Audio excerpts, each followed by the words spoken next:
এই পর্যায়ে আপনার স্ত্রীকে আমরা বলবো কান বন্ধ রাখতে, কারণ একটা প্রশ্ন করবো আপনাকে, কারণ আপনি এত ফিলিং, তারপরে চিঠি লেখা, এত কিছু বললেন, এই প্রশ্নটা আমি আপনাকে না করে থাকতেই পারছি না।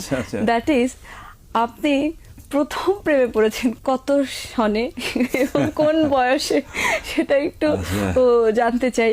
ইভেন আরো যদি বলেন কার প্রেমে, সে কত বছর বয়সে ছিল? কারো সংসার ভাঙার ইচ্ছা আমার নেই, তবে আমি প্রেম করেছি 9-10। একটা মেয়েকে ভালো লাগতো, আমাদের এই টাঙ্গাইলের মেয়ে। তার সাথে প্রেম করেছি, 1 ইয়ারের মতো প্রেম করেছি। তারপরে না প্রেমটা টিকে নেই। কেন? ওটা বালক বয়স, না টিকে নেই কেন? ম্যাচুরিটি ছিল না যে না হঠাৎ করে মেয়েটা বিয়ে দিয়ে দিয়েছে, মানে খুব আর্লি বিয়ে দিয়ে দিয়েছে। তাও আবার একজন থাক ভালো জায়গায় বিয়ে হয়ে গেছে, বিয়ে দিয়ে দিয়েছে। তারপর ওইটা না আর ভাবি নাই।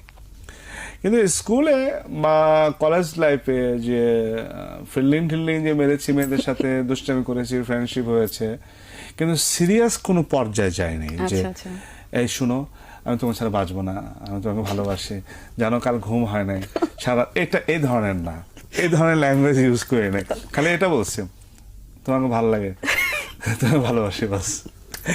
এছাড়া বেশি কিছু বলতে পারিনি। ভাষাও কম জানতাম, লেখাও কম জানতাম। তো এর মধ্যে দুটা মিলিয়ে তোমাকে ভালো লাগে, তোমাকে ভালোবাসে, বাস এইটুকু। কমন। আপনি যখন বিয়ে করলেন, তখন কি আপনি অলরেডি চিত্রনায়ক মান্না হয়ে গেছেন না তারপরে? না, বিয়ে তো পরে করেছি। আচ্ছা। ফিল্মে আমি যাকে বিয়ে করেছি সেটা অ্যাফেয়ার্স। আচ্ছা, ওই যে তোমাকে ভালো লাগে, তোমাকে ভালোবাসি, এটাই একদম স্ট্রেট বলছিলাম।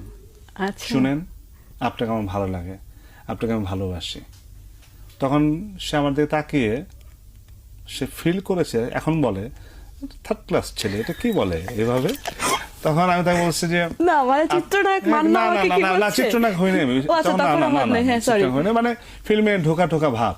তো তখন আমি বললাম আপনাকে ভালো লাগে, ভালোবাসি। তাকে চলে গেছে। আমি শুনেন আপনি কি করেন? বলে আমি এয়ারলাইন্স চাকরি করি। আমি বলছি এয়ারলাইন্স চাকরি করেন? আচ্ছা, এয়ারলাইন্স মানে আপনি এয়ার হোস্টেস? বলে যে হ্যাঁ, আমি এয়ারলাইন্স চাকরি করি। বলুন কি বলবেন? আচ্ছা, আপনি সবসময় বিদেশে যান, আমার জন্য একটা জুতা আনবেন। প্রমিস, বিশ্বাস করেন। আমার ওয়াইফকে যখন বলছি যে বলে যে এটা কি ধরনের কথা বললেন আপনি, তার কারণটা বলি।